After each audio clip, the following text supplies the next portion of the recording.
I think I owe you an explanation for what happened earlier. You should know that something happened to me at the tower before you came along. Remember my apprentice, Petra? She encountered a demon in the tower. It would have killed her had I not intervened. I saved her life that day, but I did not survive that encounter with the demon. Let me explain fully. I engaged a very powerful demon to rescue Petra. It sapped me of all my energy and will and left me drained. It took everything I had to defeat it. And when I was done, I no longer had the strength to keep my heart beating. I remember my life ebbing away. Everything receded from me. Sound, light. I remember being enveloped in complete, impenetrable darkness. And then I sensed a presence enfolding me and cradling me, whispering quietly to me. The sensation is impossible to describe. I was being held back, firmly but gently, as a mother would a child, eager to slip from her grasp. I felt life and warmth flowing through my veins again. I began to be aware of small sounds and the discomfort of my hip pressing into the cold stone of the tower floor. The Fade contains spirits both benevolent and malicious. The benevolent spirits seldom make themselves known, because they want nothing from mortals, unlike the demons. It was one of these spirits that saved me. Without it, I would be dead. And it has not left me. It is with me, even now, bonded to me.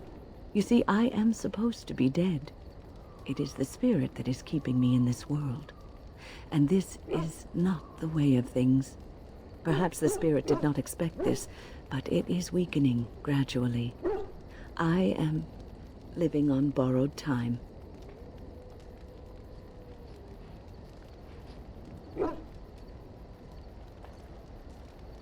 I do not know.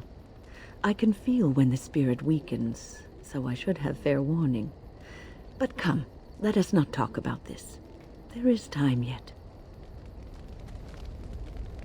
What's on your mind? I have always had an affinity for the spirits of the Fade. As a child, I never feared my dreams because I knew they were there. I've always been able to feel the spirits, even if I never saw them. And as I nurtured my talent in the circle, I became more sensitive. I began to notice every time I was in the Fade, whether it was in a dream or in magical practice, that I was being watched. I suppose they must. It is these benevolent spirits that create our dream worlds in the Fade. Sometimes I would see it, a glowing, nebulous form. Most times I would just feel its presence, gentle and comforting, but somehow alien. I think it is a spirit of faith. They have never been seen before, and perhaps I am wrong. But something tells me I'm not. It always felt like the same entity. This one spirit was curious about me, and was guarding me, for want of a better word.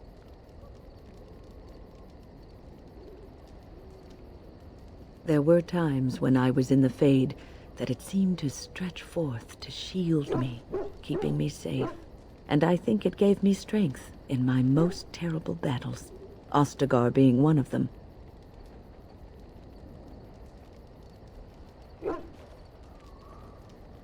I don't know why I was chosen. Perhaps it knew that there was something more that lay in store for me. I like to think that I was given a rare chance, and I'm going to make the best of the time so generously given to me.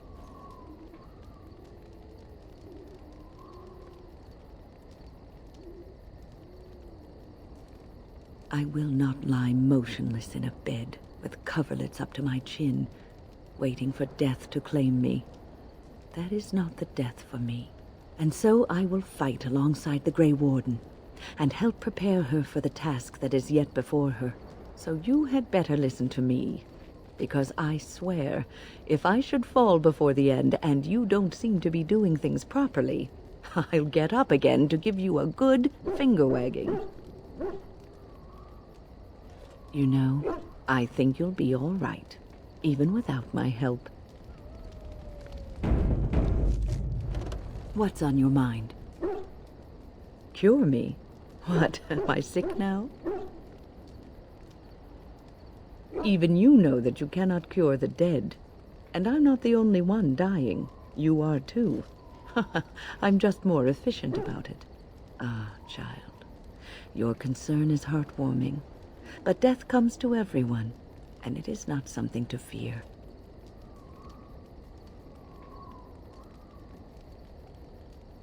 People fear not death, but having life taken from them. Many waste the life given to them, occupying themselves with things that do not matter. When the end comes, they say they did not have time enough to spend with loved ones, to fulfill dreams, to go on adventures they only talked about. But why should you fear death if you are happy with the life you have led? If you can look back on everything and say, yes, I am content, it is enough.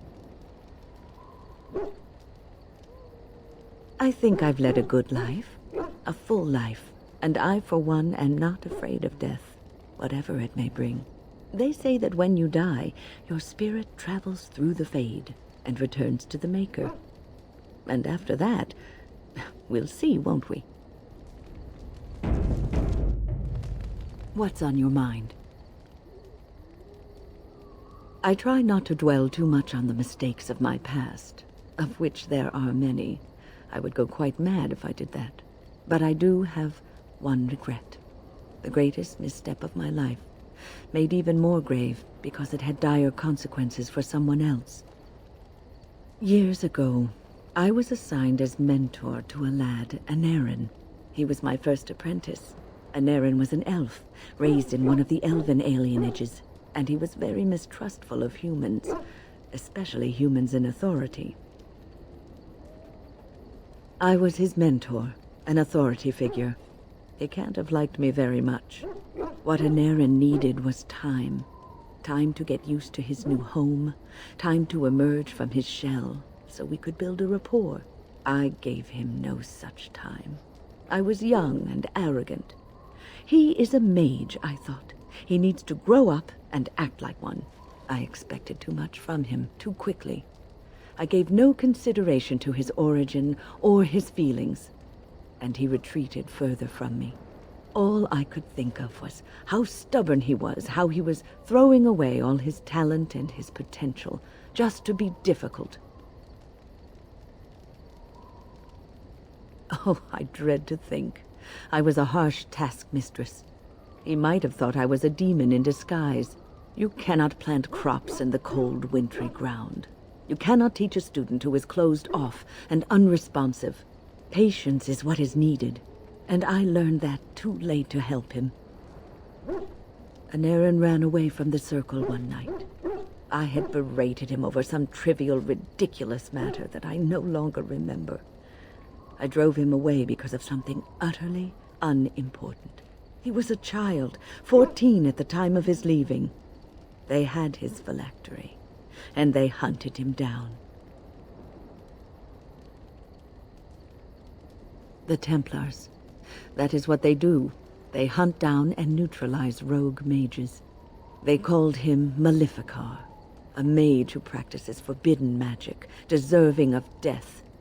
He was a child, misunderstood and lost. I begged the Templars to tell me if he suffered, if they gave him a quick death. I got no answers from them. I was his mentor, and they wouldn't even tell me what became of him. I should have known better. I had the best mentors. They were kind, compassionate. Why didn't I learn from them? I failed Anarin. All I had to do was listen to him. He would try to talk to me, and I would tell him to concentrate on his spells. He talked about the alienage sometimes, and the Dalish. He always talked about looking for the Dalish elves.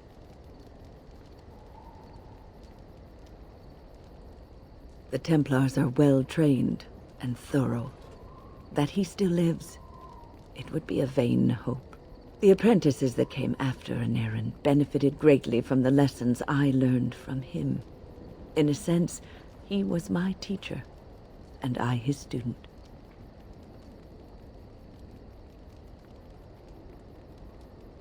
And there it is.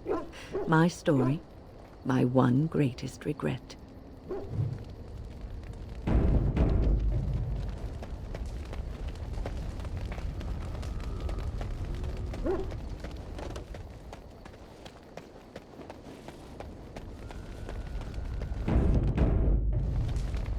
I await your command. We are in camp, so 'tis. I await. So, full of questions, are you? Now I have time to find some way to prevent Flemeth from stealing my body in the future, even without her grimoire. For she will be back. One day, I have no doubt of that. And if I cannot protect myself, one day I will track her down again in whatever body she inhabits, and she will die again and again if need be. But there is no need to think of such things now. I have you to thank for saving me, so let us return to the task of dealing with the Darkspawn, no?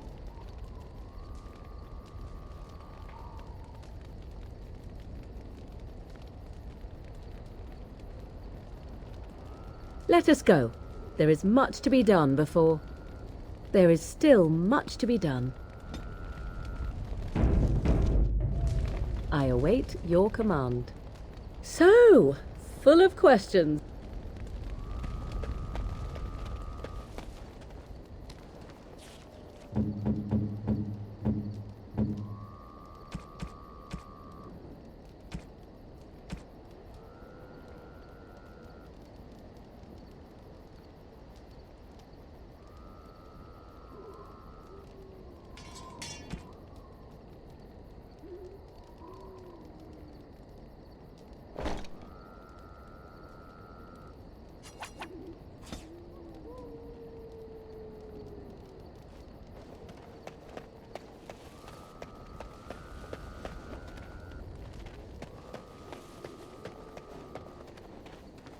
If there's any... I'm...